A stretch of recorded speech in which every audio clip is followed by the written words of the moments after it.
Hey folks, Damian Mason coming at you. Before we hop into another fantastic episode of the Business of Agriculture, I want to tell you about Pattern Ag. Pattern Ag is a company that has pioneered predictive soil analytics. You know, we always treated diseases and pests after they were already in the field, when they were already causing us a problem. But what if you can do this proactively through predictive soil analytics? Pattern has a technology that through their technology, you can say, oh, here's the likelihood that I'm going to have soybean cyst nematode. Here is the prediction on how bad of a risk I face for sudden death syndrome or corn rootworm and a whole bunch of other diseases and pests. When you know what your risk factor is, you can more efficiently and proactively treat for the disease. You can do this by going to pattern.ag and figuring out what your risk factors are through predictive analytics. That's right. Go to www.pattern.ag and then get a hold of your Pattern Ag representative to help you do predictive analytics on your farming operation.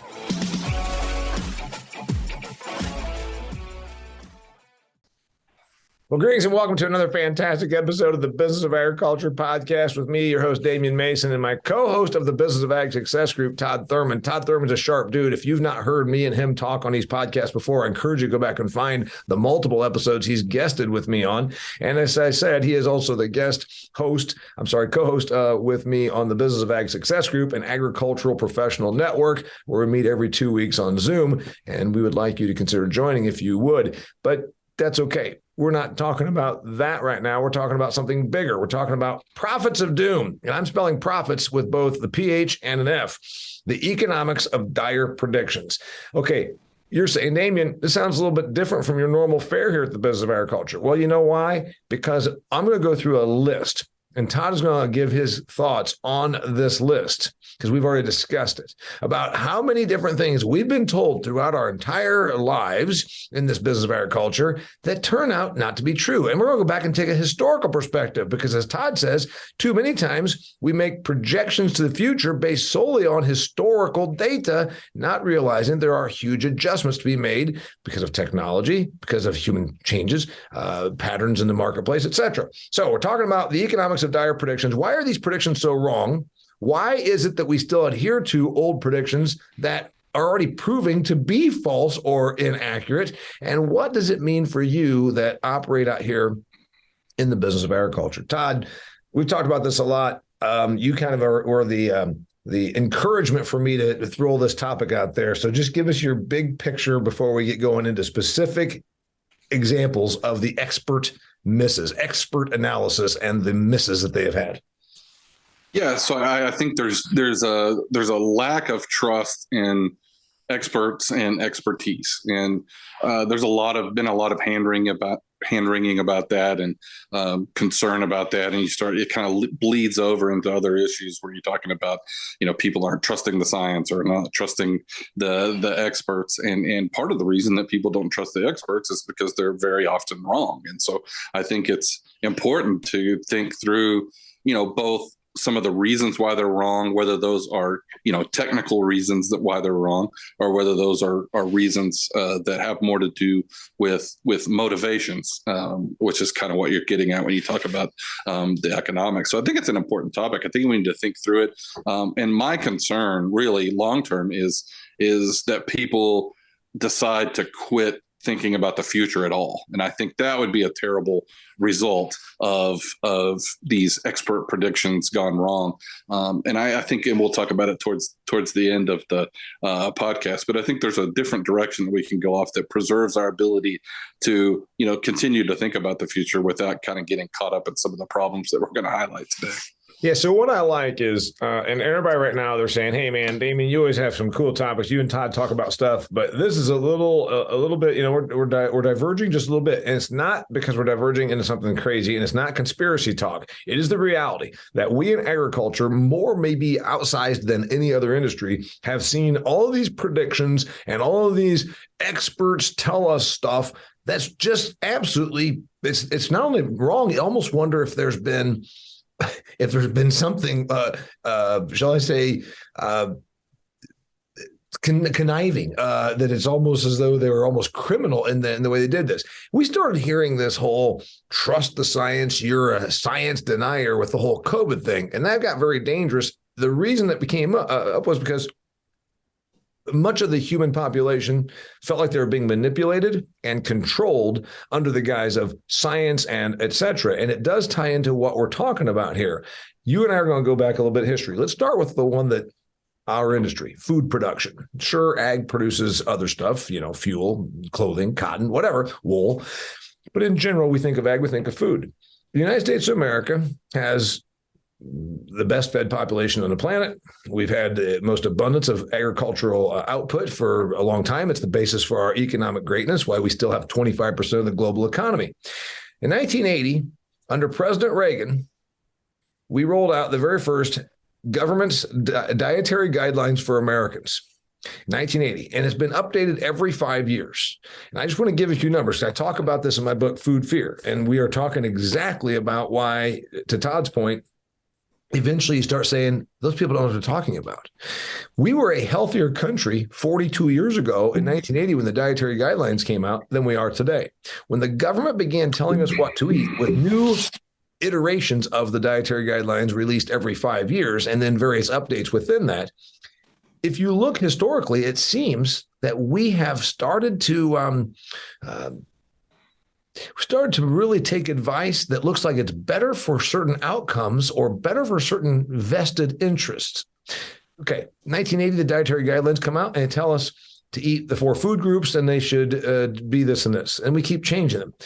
In 1980, our obesity rate in the United States was hovering around mid-single digits. Right now, it's about 35 to 38%, depending on which stats you look at. In the United States of America, right now, almost a full-blown 10% of us are diabetic. Back then, it was around 1 to 1.5%. In 42 years, you cannot tell me this is genetics. Todd's the swine consultant. You couldn't put humans in farrowing crates and genetically change our makeup in 42 years this rapidly. It is not because of genetics. It's because I believe the dietary guidelines, you would say well-intentioned. I would say almost not, because they were influenced by entities with a vested interest. I say the dietary guidelines are a great example of bad advice from experts. By the way, the dietary guidelines are created not just by the president. He says set them up. It's usually 11 or 12 or 15 academics that then get in a room and decide what Americans should eat. Your thoughts, Todd? Yeah, I think it gets back to, one of the sources of the lack of trust in science is the mixed messages that we get. And so when we talk about, a lot of what we talk about, and we'll talk about it a little more in this podcast, a lot of it is future predictions, but part of it is also the research, and the research is confusing. And I think there is a lack of understanding among the general public, and more importantly, amongst the journalists, which are the dispensers of most of this information.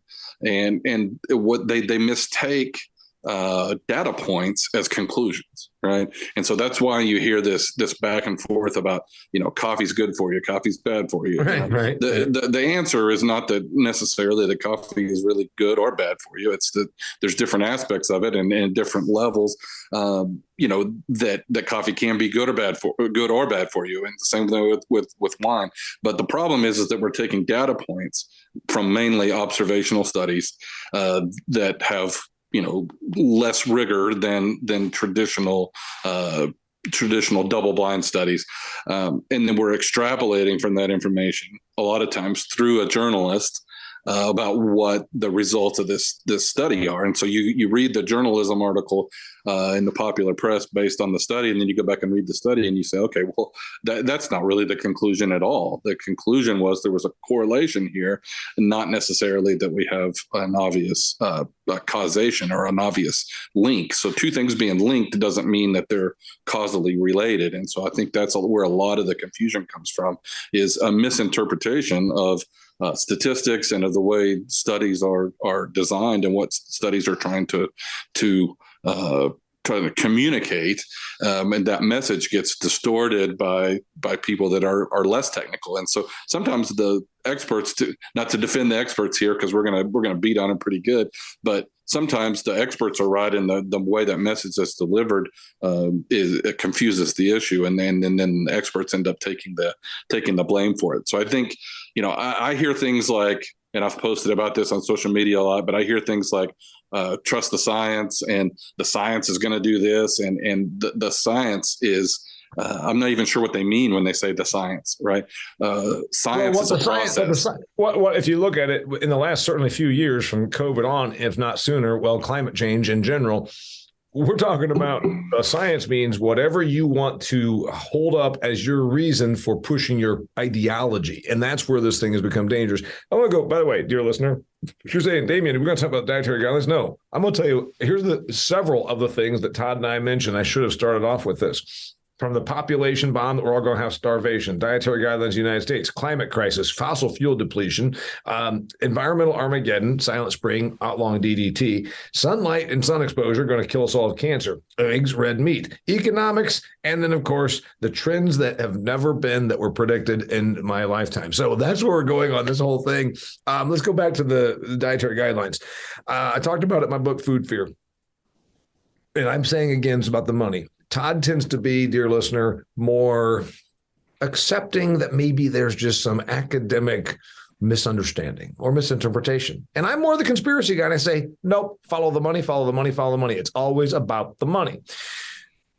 President Eisenhower, back in the 1950s, had a couple of heart attacks. And I talk about this in my book, and it's worth noting. He died. He had a couple of heart attacks. Now, the man smoked 4 packs a day, and he had been in charge of the Allied forces in the European theater of World War II. One might call trying to defeat Mussolini and Hitler a pretty stressful job. And he's old, and he's a 4-pack-a-day smoker. He had a couple of heart attacks, and he's the president of the United States. That could be stressful also.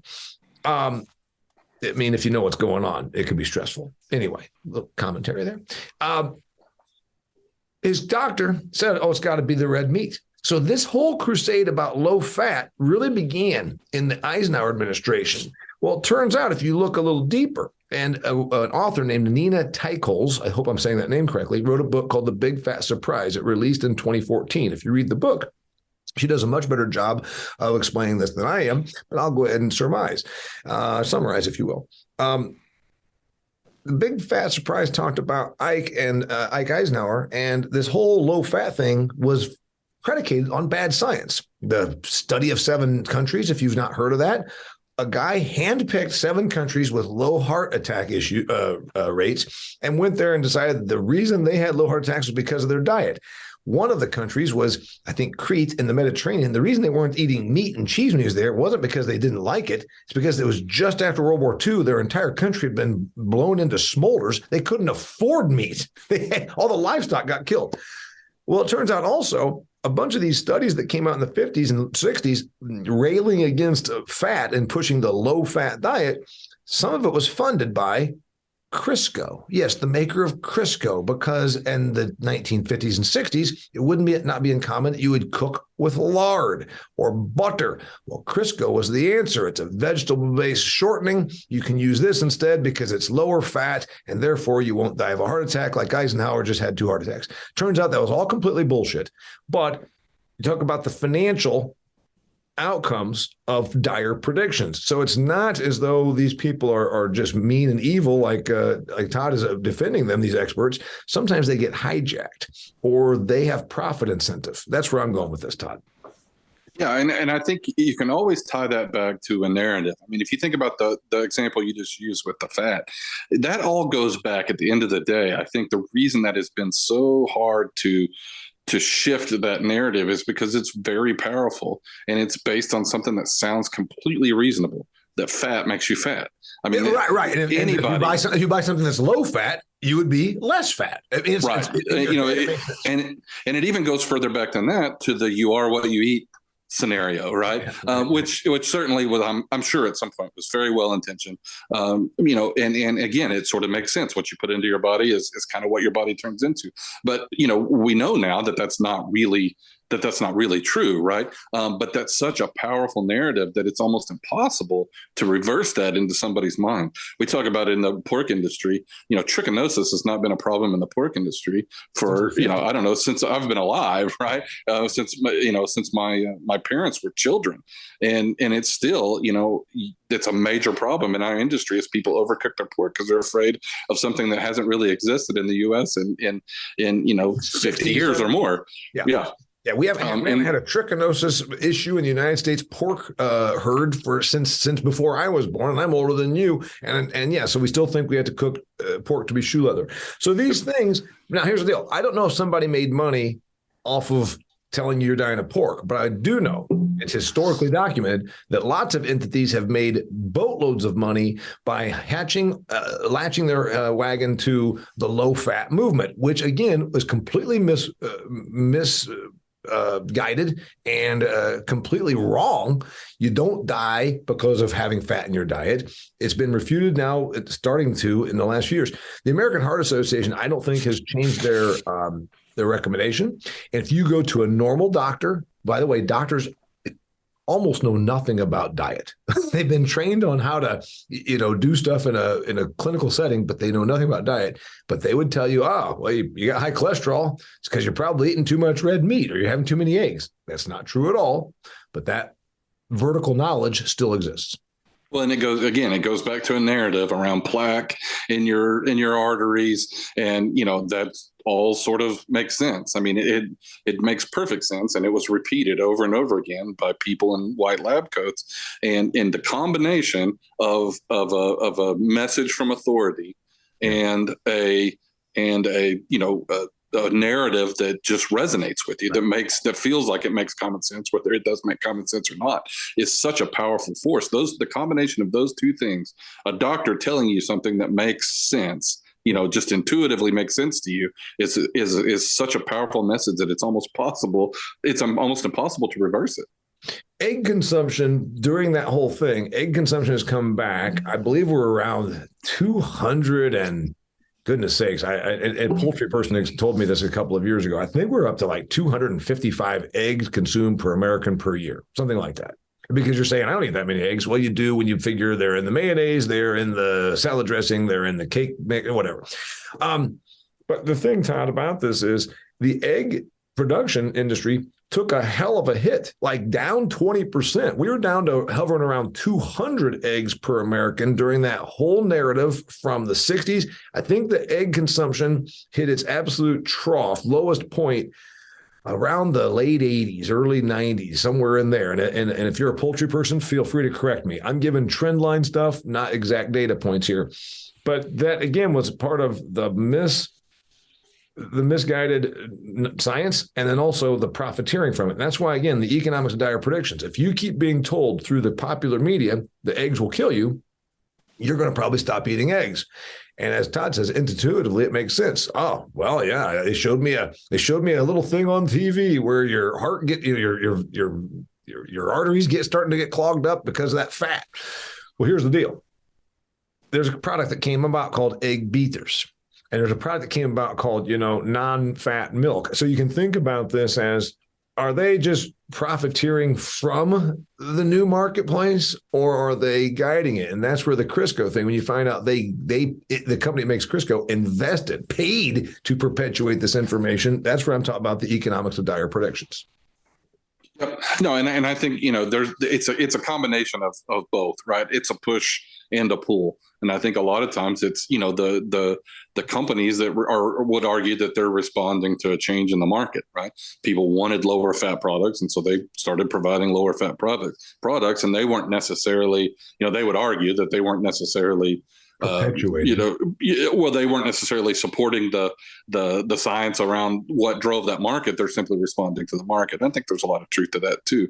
It's where you get into, the government starts getting involved. I think where it starts getting really confusing. And the reality is that the answer is not, is it one or the other? It's a combination of both. And again, that combination can create really powerful scenarios. And so I think it's, if you start thinking of those things, we talked about, coming from a authority, something that resonates, and it has to be simple too. And the reality is that real answers here are usually none of those things, right? They're usually very complicated because the world is a complicated place. And they're usually not simple and easy to communicate. So the real answer there suffers from exactly the opposite problem of what we described in terms of the narrative. By the way, yes, the truth is we're not being in any way negative about our fellow humans. But if it gets to be too complex, the humans are not really designed to handle a lot of complex information. We were hunters and gatherers. Saber-toothed tiger, bad, run. I mean, that's it. Which brings me to the point of fear. If you look at the economics of dire predictions, those that profit or perpetuate their power, and again, I always say follow the money. Todd's a little different than me. I'm more out here. I'm the wacko conspiracy guy because I follow the money. Let's look at a couple of another examples that have impacted agriculture, and we're going to get to the ones that are impacting our future. The United Nations has a pretty big budget. It's an entire government, if you will. The United Nations, invented after World War II, was supposed to make sure that we had world peace. It hasn't really happened. There's been a war going on every single day of the time since the United Nations has been come into incarnation. Ever since, just think about that. The day the United Nations was invented, it was going to keep global peace. There has been a war somewhere on planet Earth, if not multiple wars going on every single day since then. Warring tribes, it could be Ukraine, Russia, whatever. The other thing the United Nations needs to do is have relevance. You can't keep getting paid to go to expensive dinners in New York City and hang out in your office at the United Nations, which is on the east side of Manhattan, if I'm not mistaken. It's some of the most expensive real estate on the planet that we pay for. The United Nations has to have relevance and they have to have a cause. They are, as I always point out, an activist group. You're saying, Damian, this doesn't sound like economics. Well, it sure as hell is economics. If you are a UN dignitary, you get paid quite well. You get hauled around in a chauffeured car in Manhattan. You go on expensive dinners. There's an economic incentive for them to always have a prediction of dire outcome. They are the ones, the United Nations has predicted that we're all going to overpopulate. The United Nations predicted we're all going to have nuclear Armageddon. The United Nations now has shifted their dire outcome to climate crisis. I say that this is more about money. If you continue to predict dire outcomes, you are financially ingratiated because it justifies you as an expert or as an organization that somehow can change that outcome. Todd. Yeah, and I think we've talked about this in the past. I think one of the issues is the reward systems that we have in place, whether that's the rewards for who does research, or the rewards for who gets to go on TV and play the expert, or the rewards for which books sell, end up on the New York Times bestseller list. Those reward systems are not often at all really aligned with trying to find the truth or such and such. And so what you end up with is people that have careers. These narratives are so enduring that you have people that have literally built their whole entire careers around this narrative, and they become very attached to that. It becomes almost impossible for them to challenge their own narrative at that point because it's their livelihood. Their entire professional reputation and everything, and it's been built around that. And so one of the things that I thought is interesting is I dig into some of the research on experts and why experts are so often wrong. One of the interesting things that I discovered was that experts making predictions outside of their area of expertise were actually more accurate than they were within their area of expertise. And I think that's because they, have bought in to some of these narratives and have lost perspective in their own area of expertise. I had an inner dialogue with someone on LinkedIn a while back where I made a observation about the pharmacy business and said, man, something's wrong here, right?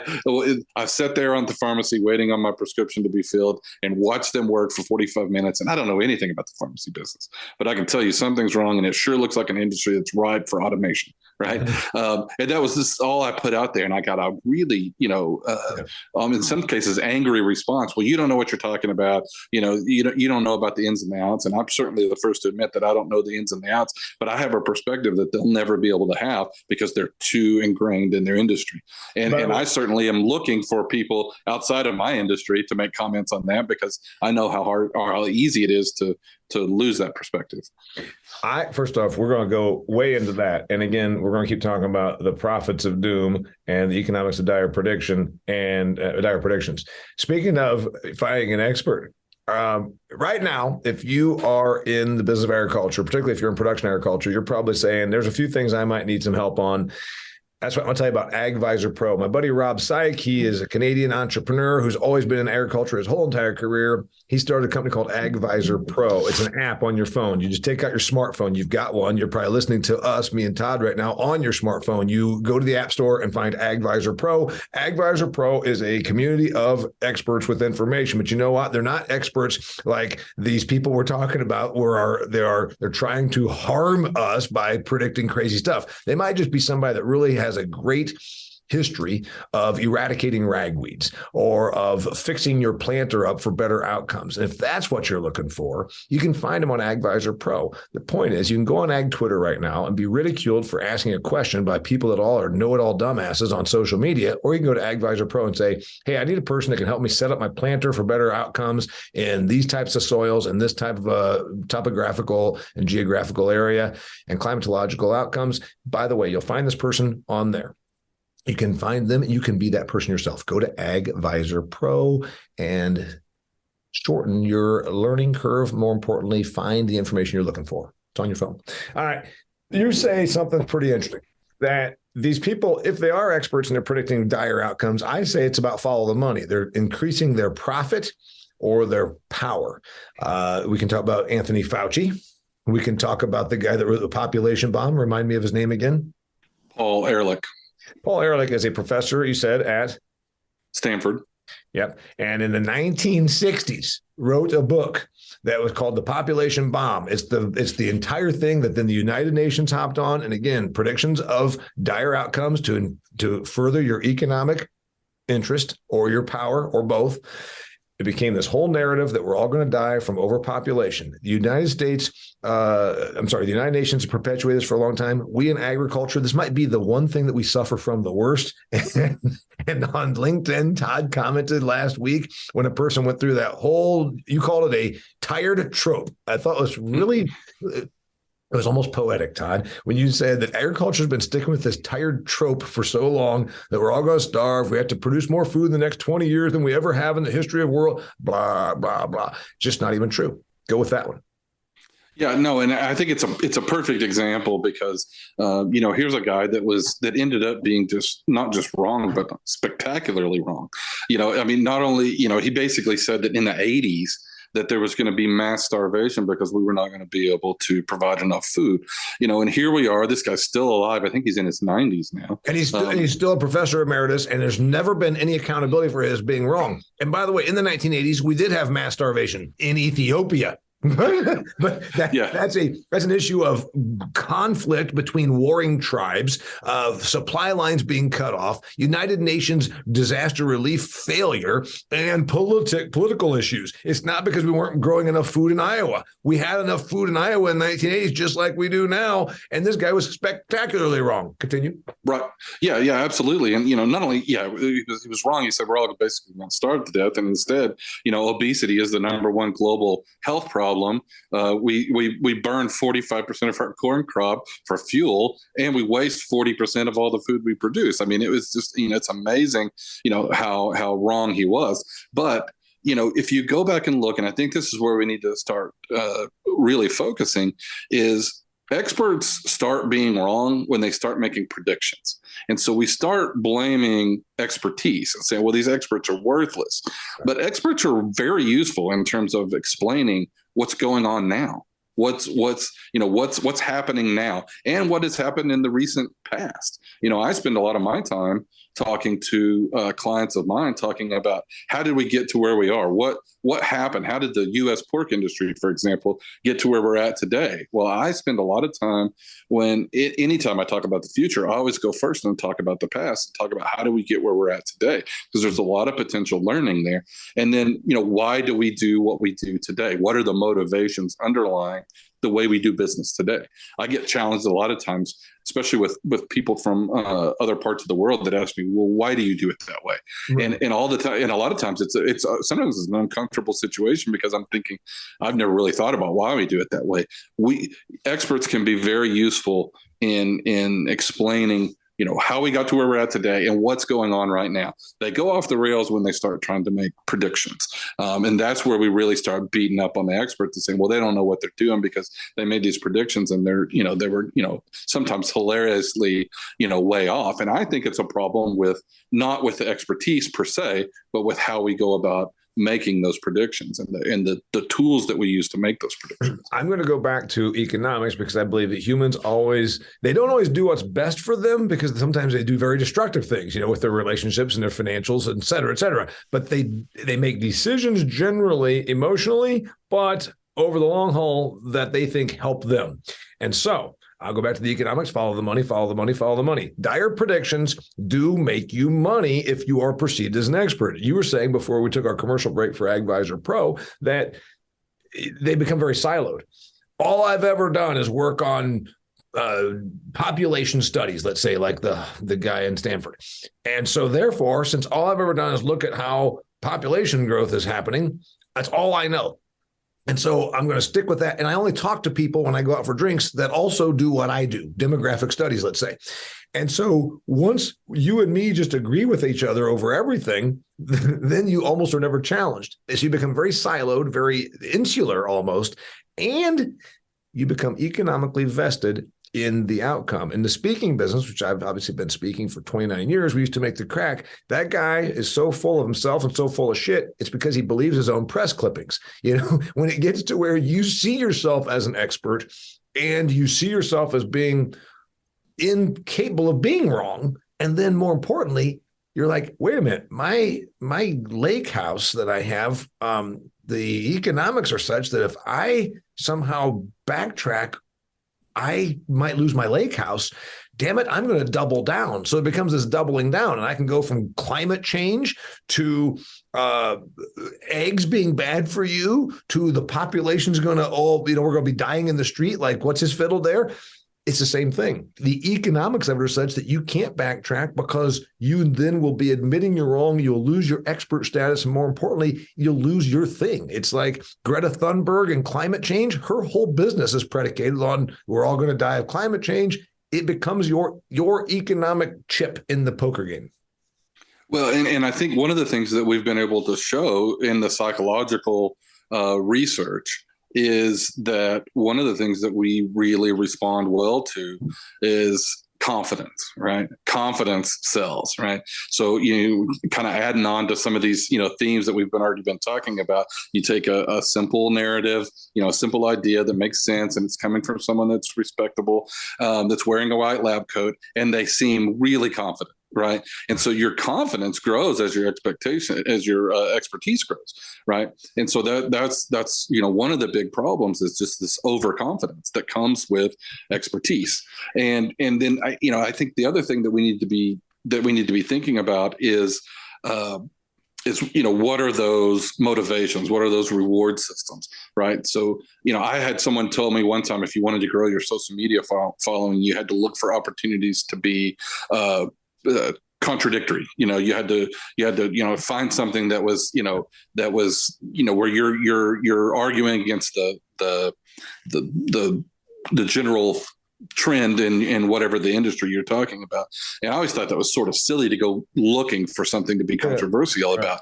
But controversy sells, right? Nobody invites an expert to come on their television show to make a prediction that things are going to be pretty much the same in the next 10 years as they were in the last 10 years. I mean, it's not compelling. It's not interesting. Nobody gets rewarded for that. But more often than not, that's right. More often than not, the next 10 years looks really similar to the last. Yeah, right. Yeah. So what's funny, Cheddar News, which is an online outlet, has had me on a number of times, and they haven't had me on ever since summer. And that's when we were getting wet, or we're getting hot and dry in the West. And the narrative that they wanted to put out there was that global climate change is going to cause crop failures and food shortages. And I went through, they asked me in a 9-minute segment, Todd, about 11 times. So this is because of climate change. And I said, no. And then, so we're going to have food shortages. And I said, no, the food prices in the grocery store right now are really high because of climate change, aren't they? I said, no, it's because of diesel. It's because of employees. It's because of demographic changes. they didn't want to hear, because the narrative was it's because of climate change. And I just refused to be that guest that was the doomsday predictor of dire outcomes. I'm going to throw a couple things at you. First off, I was laughing. If you were listening to this when you're driving down the road, you're like, is Mason over there chuckling when Todd's talking? It wasn't because anything Todd said was wrong. It's because he said confidence sells. Two things. He's right now visiting Thanksgiving weekend. His mother's there, and she thinks I'm too confident. And I'm like, honey, you should meet some of the people that I see on the speaking circuit. I always sit there sometimes and listen. I think, damn, it must be remarkable to be this confident for being as stupid as you are. So sometimes you hear people that you're like, my God, I knew a used car salesman that had a big ego and a big swagger, and he was a moron. You're up here on stage talking, and I think you're a moron. But damn, you're very confident in delivering your moronic outcome and predictions. So anyway, I was chuckling about that. Maybe you've had that too, Todd. Yeah, for sure. And then one of the things that I think is a dig into this issue and try to understand what's really driving this. We have made a lot of the progress that we've made in agriculture is a perfect example of this by becoming specialists. And so we have, even in the pork industry, one of the things that we've talked about is even within our industry, we have people that specialize in a specific segment of our industry, right? Like so we have people growing sows up till or gilts up to the time of breeding or something, like not just to say Farmer Brown had a chicken coop, 4 milk cows, a couple of a herd of beef cows, some hogs over here, grew some corn, grew some oats. Did it all. And now we're specialized. You've got people that don't just specialize in hog production, they specialize in gilt production or semen from boars in this operation. I mean, like they're specialized within a specialty within a specialty. Yeah, and that is, that's great in the sense that is really, driven our ability to become, more efficient, and some of the reasons why we didn't starve to death, like Paul Ehrlich was predicting we were, is because of that specialization. Yeah. But that comes with a downside as well. And we in generating that specific expertise, we only have so much bandwidth, right? And so we give up some of that general expertise. And so, one of the things that I definitely see in the agriculture industry, and it translates to other areas, is we have people that have very specific knowledge and are very deep experts, but we don't have a lot of generalists, people that are able to understand a little bit about a lot of different things. And again, it goes back to that reward system. Our system doesn't really reward that. But if you start looking at predictions and the ability to understand what's happening in the future, that requires a very broad set of expertise. And so a lot of times people use the fox and the hedgehog idea, and the hedgehog and the fox concept is the hedgehog knows one big thing. Right. And he knows, he's got really deep knowledge on that one big thing. And the fox knows a little bit about a lot of different things. Well, it turns out if you're wanting to make accurate predictions, having a broad base of knowledge, multidisciplinary base of knowledge is a lot more useful than being a hedgehog and knowing that one big thing. And so I think that's part of our problem, is that we're getting smarter in the sense that we have deeper knowledge, but we're sorely lacking in those people that have, that are generalists or foxes that have that broad-based knowledge across multiple disciplines. And that becomes a big challenge for trying to figure out what's going to happen in the future. So, by the way, dear listener, Todd and I actually, since we've been hosting and producing the Business of Ag Success Group now for over 2 years, more than 2 years. And we both get paid to speak, consult, whatever in the business of agriculture. We kind of almost would call ourselves expert generalists. We are not. He's an expert on hog efficiency production. I'm an expert on not any one thing. I'm an expert generalist, and Todd is talking about this exact thing. If you want perspective, we talked about the tough part. You get maligned, and we use the word attacked a lot in the media. And I'm like, someone disagreeing with me is not an attack. When the Japanese imperial forces blew up about 2,500 Americans in Pearl Harbor, that was an attack. Telling me on Twitter that they disagree with me or they think I'm wrong, that's not an attack. I think it's dangerous when you talk about these very siloed, insular experts that then it becomes their economic poker chip, that the only one they have to play is that they've made this big prediction. It's their economic viability.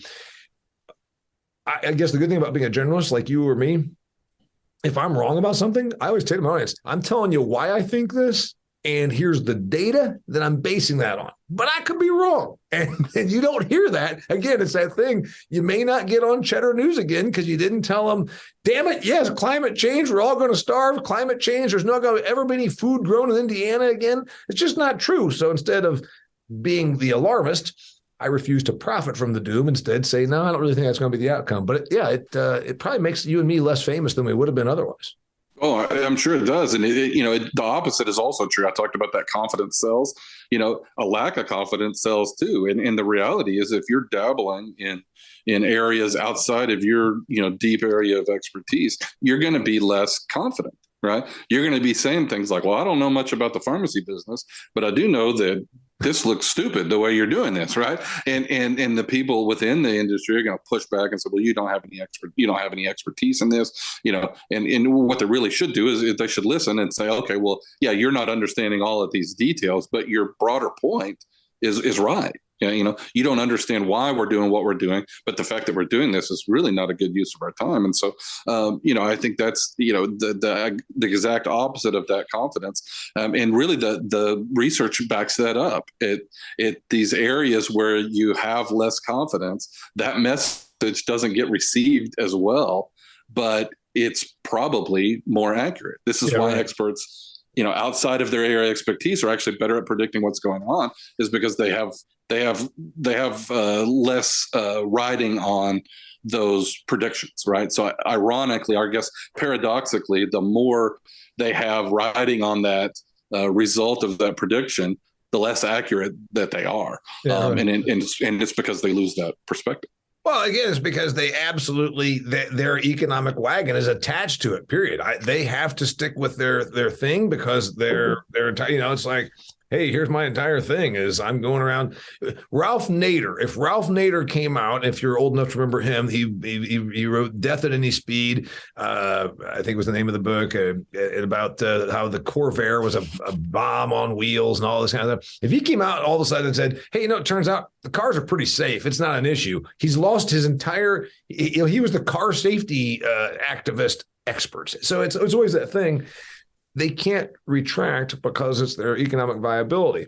Whereas you and I can say, hey, we're expert generalists. We talk about a bunch of stuff in agriculture and we connect the dots. And we willingly admit we might be wrong about this, but here's where we think this goes. Boom. Let's talk about what could really happen in the economics of dire predictions, what we should do in the business of agriculture and otherwise. You talk about a thing called strategic foresight, where we understand the future is unknowable and there's likely multiple outcomes. Nobody has done this at all. Let's just take climate crisis, because that's the one that we keep hearing about in agriculture. The cows are burping. We're all going to die. The United Nations is floating out again because they have to do fear and shock to have dire outcomes to justify their existence. The United Nations 3 weeks ago, came out with a big recommendation that meat consumption worldwide needed to go down, especially in those evil, wealthy countries like ours, because we're the ones who are creating climate crisis.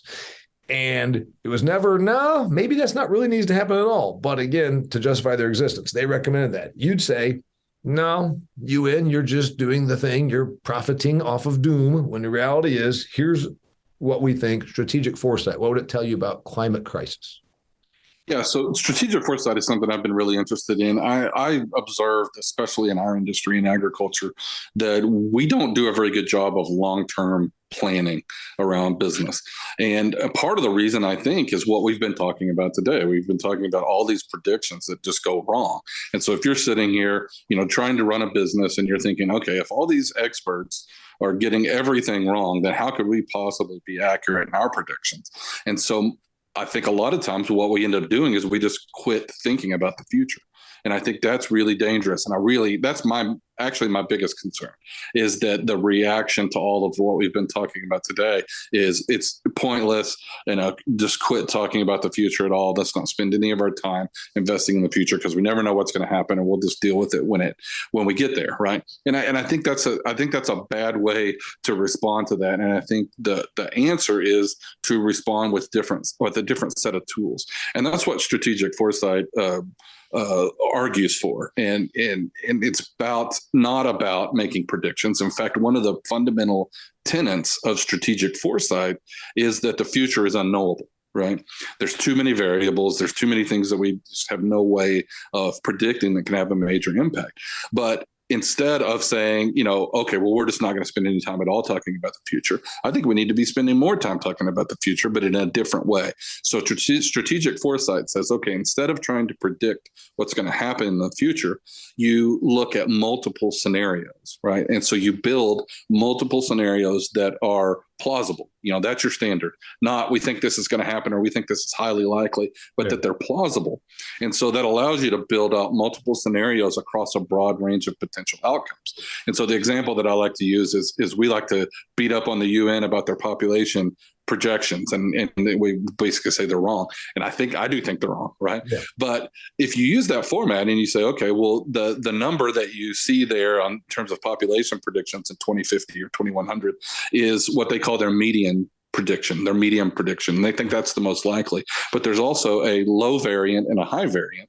And so if a practitioner of strategic foresight were to look at that, they would say, okay, well, let's look at that high variant model. Maybe that's less likely, but it's still certainly plausible. It's on the radar of the UN. It's certainly plausible. What would the impact of that be if that future came to pass? If there were 14 billion people at some point in the future, what would that mean for my business? And what could we do to prepare for that or to influence that outcome? Same thing on the low end. And so now you're looking at 3 different scenarios that are all plausible. And by evaluating those scenarios and trying to understand what those potential impacts could be, you're preparing for the future in a way that's much more inclusive. And you're not saying, okay, this is what's going to happen and we're going to prepare for that. Because if you're wrong, and you're almost certainly going to be wrong, that's the only potential future that you've prepared for. And so now we're living in the future. We're thinking about the future in a systematic, in a standard way, and using a systematic process, but we're not narrowing ourselves down to trying to predict exactly what's going to happen. We're trying to evaluate a broader range of potential outcomes and try to understand what those impacts would be on our business and what we can do in order to prepare for that. Agriculture's big one right now, and this is perpetuated on a daily, hourly basis by the United Nations and by the Greta Thunbergs, the activists, is that the dire outcome is climate crisis. They're starting to give up a little bit on the whole population thing, obviously, because it's hitting them so quickly that, oh, crap, with all this thing we've clung to forever, it's okay. So they're not retracting. They're just starting to back off on the whole PR campaign of overpopulation. And now it's all about climate crisis is going to kill us. Remember the United Nations, it was World War III was going to kill us, nuclear annihilation, overpopulation, starvation, and now it's climate crisis is going to kill us all. If you're using strategic foresight, Todd, I can look at the future and say, all right, first off, all you experts, many of whom are financially incented, again, follow the money, you expert scientists get grants and you get rewarded to keep studying meteorological things, climatological outcomes, but only if you agree with the narrative that climate crisis is upon us and we're all going to die. What if they keep talking about, we might be 1.5 degrees Celsius warmer by the end of this century. Okay, what if we are? And so using strategic foresight, here's the tough part. Nobody really knows. The sea level is going to rise and all of a sudden the entire East Coast is going to be underwater. I hate to say it, but if that's true, why did the Obamas go to Martha's Vineyard and buy a house that's only a foot above the sea line right now? Apparently they don't believe in their own gospel. And so I've got to say that the outcomes I see are if it's just a little bit warmer, it's just a little bit more moist in Indiana, which it appears to be right now where I'm from. That's good for growing crops. More water and a little bit warmer in Northeast Indiana, we're getting pretty damn good yields. I think that we are being bamboozled on the dire predictions of what a little bit changing climate might mean for us when agriculture is adapting so well, hybrids, science, biological products, et cetera. Your thought as you look at the climate crisis prediction and what we should really do as it pertains to agriculture versus what's being done or imposed upon us? Well, we just talked about the UN population and their predictions. The only one you ever hear about is that medium prediction that they think or is the the high, most likely. Or the higher. The IPCC reports are the same way. Nobody reads the reports. All they read is the journalism that's based on the reports, and all they report is that they have the same sort of thing. They have a median estimate, right? And so, but they also have a range in that IPCC report. So one of the things that we would do from a strategic foresight perspective, we would look at not just that average, but look at those extremes. Again, like I said on the UN, what would be the potential scenario there? What if that is what happens, right? And so we can start looking at preparing for what that looks like. That's a useful exercise, right? That doesn't mean we need to stop our efforts to reduce our greenhouse gas emissions and stuff like that. It's a matter of being realistic about what is actually going to happen. What can we actually do? Let's be realistic. Let's think through these scenarios, and what does that mean, right? But here's the tough part, Todd. Being realistic and it's kind of like you and I being a generalist. We're not going to realistic and looking at plausible outcomes that are not catastrophic. This thing's being overdone. Fear and shock sells. Fear and shock gets you on Cheddar News more often. If you say, yes, climate crisis, oh my God, we're all going to die. That gets you media. And so we got this tough part that, again, you are incented and rewarded for dire predictions. Yep. And so I think we have to look beyond that. Use that framework, that framework that exists there to try to think through, what are these scenarios? And I think one of the basic mistakes that people make is when they're thinking about the future is, one, they think things are going to happen faster than they do. Mm-hmm. Things almost always happen slower than we expect them to. So that's a fundamental mistake that people tend to make.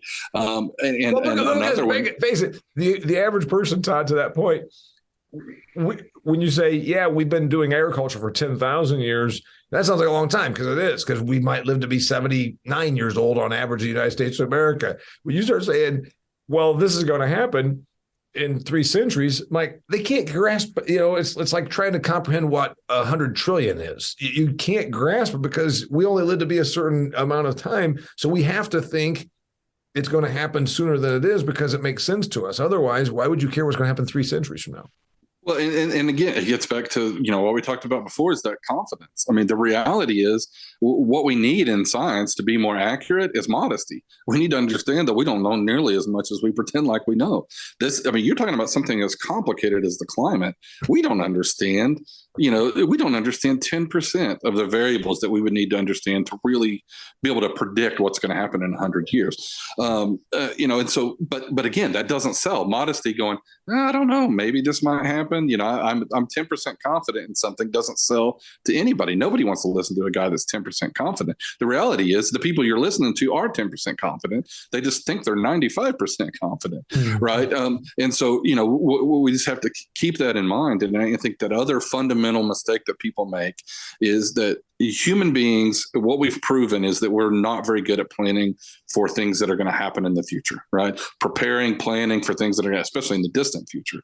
What we are good at is we're very good at adapting. I mean, that's the reason we've been so successful as a species. That's the reason we're so successful. And so I think we should spend more time thinking about, and more money and more effort thinking about, well, even if this does happen, right? So if we do have this 1.5 degrees Celsius, what is the potential impact, and what can we do to mitigate those effects, right?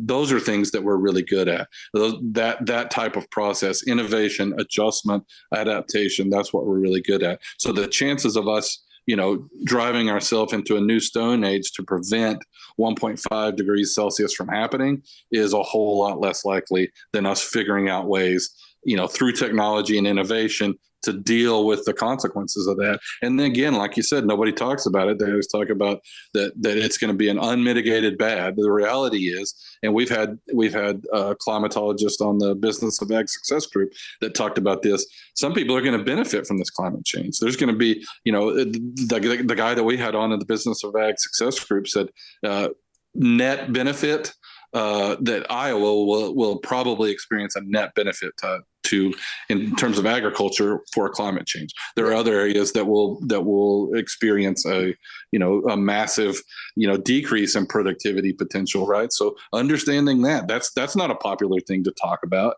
That's not if you like I just said, my farm in Northeast Indiana, I already don't have to pay for irrigation, so I get a little bit more water maybe than would have been raining there 100 years ago, and it's 0.4 degrees warmer on average during the summer, which is almost negligible. But again, I think that this is what, and of course, you and I will get called climate deniers. And be careful, dear listener, of the economics of dire prediction are such that if your boat is pretty well only going to rise if your dire prediction continues to become the common vernacular, the common narrative, then you have to lash out at anybody that questions you. If you had told the dude that wrote the population bomb, this is not going to happen, here's why, he would have had to call you a population denier. Whatever. So Todd and I are not climate deniers. We're simply pointing out that maybe these outcomes aren't really going to be all that dire. And also us in agriculture being used as the sort of, if you will, the whipping boy. My God, you're the reason we have cow burps, all this stuff. You stand up for yourself and point out that maybe your predictions are wrong and maybe it's economically viable. And that's why you keep saying this. In other words, economically incentivized for you to say this. And if you point these things out, again, you're met with criticism. You're met with lashing out. You're a climate denier if you say, yeah, but your entire industry, your entire business of activism is based on predicting dire outcomes.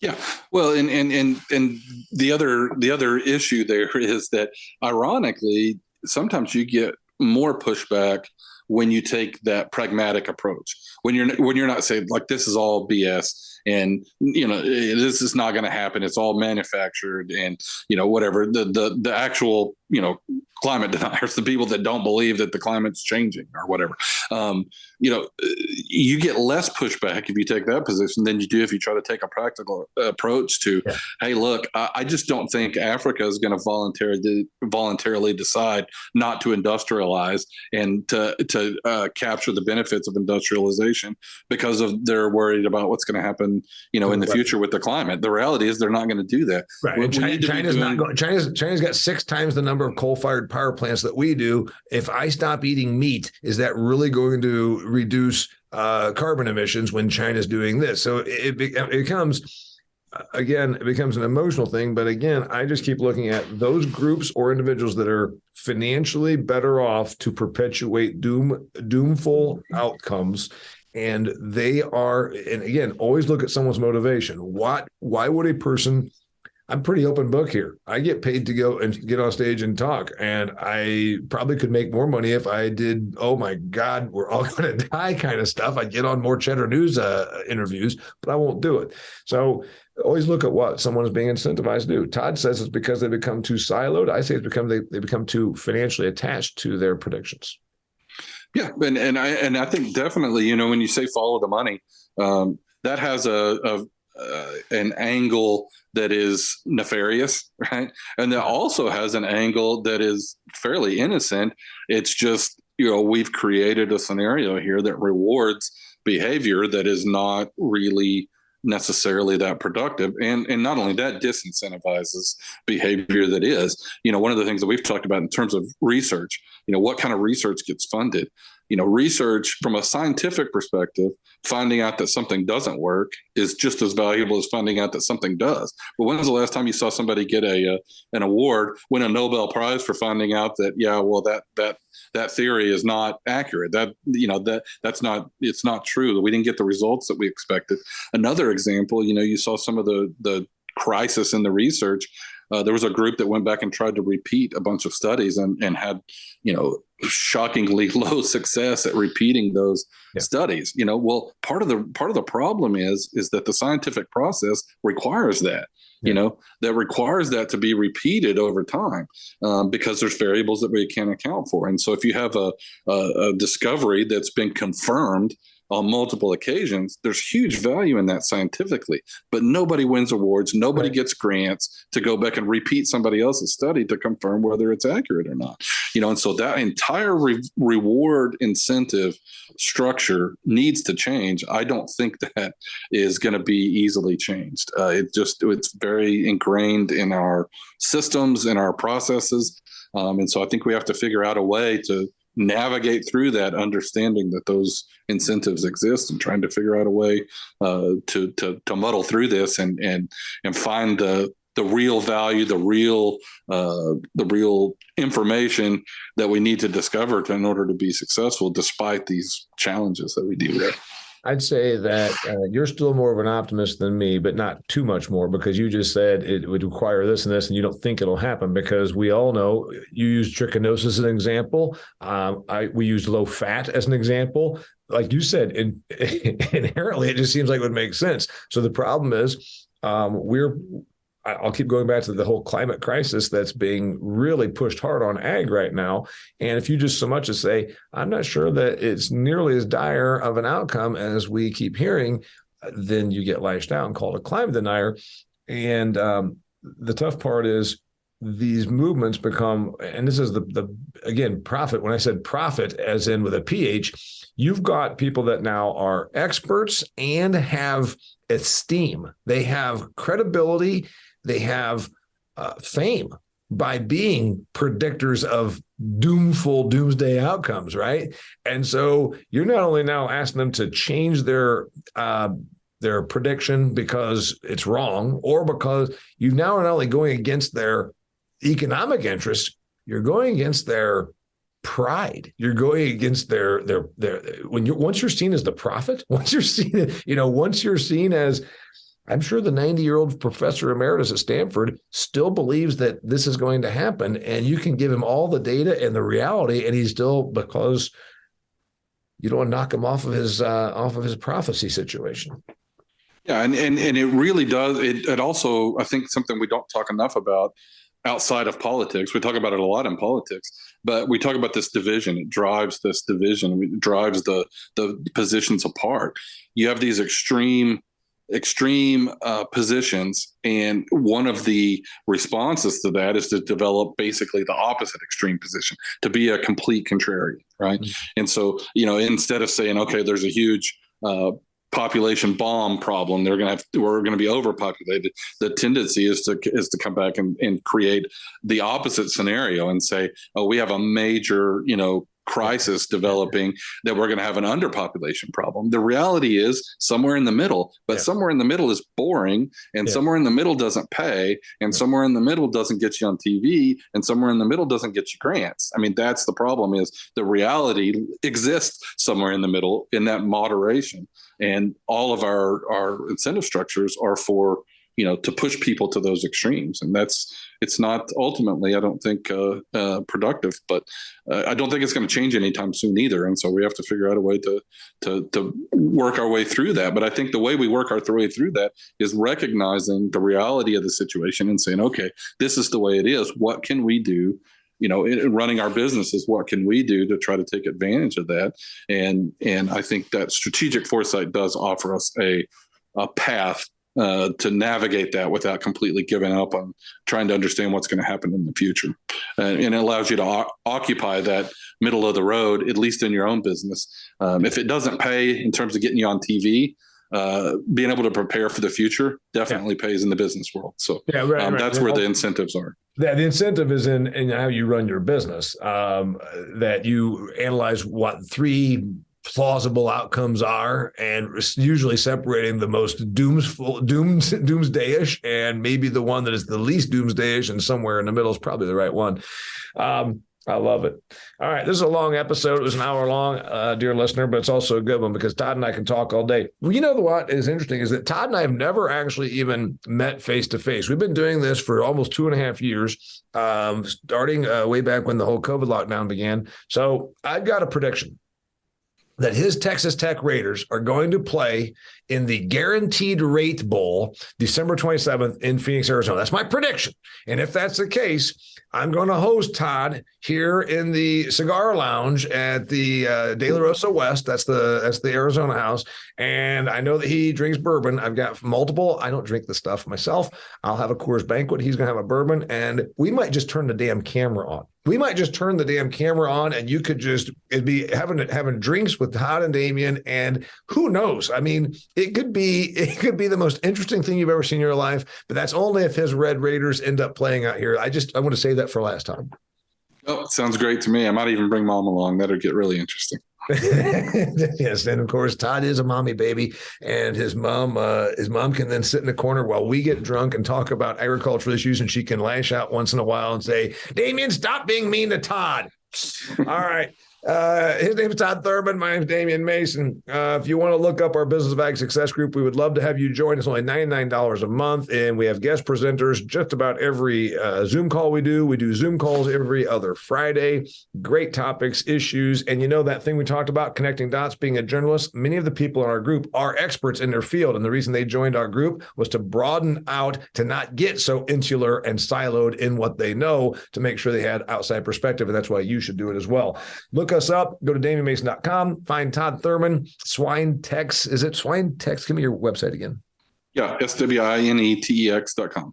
And also, Todd's very active on LinkedIn. He puts out really good stuff, so check him out there. Till next time, thanks for being here, Todd. Thanks. Till next time, it's the Business of Agriculture. Well, that concludes another fantastic episode of the Business of Agriculture. This episode was brought to you by Pattern Ag. You know, everybody in agriculture understands the importance of soil health. We also keep an eye on our soil better than we ever did through advanced soil testing. But what if there was a company that provided predictive analytics, not just checking out nutrients and all the elements that are in there, but also could tell you the degree of risk you face with disease and pest pressure? That's right, Pattern Ag can do that. They actually can tell you, hey, you're going to have a real issue here. You can proactively treat for corn rootworm or cyst nematode or sudden death syndrome before the problem actually starts costing you yield. Go to pattern.ag, that's www.pattern.ag, to find the nearest rep that can help you start doing better for your soil.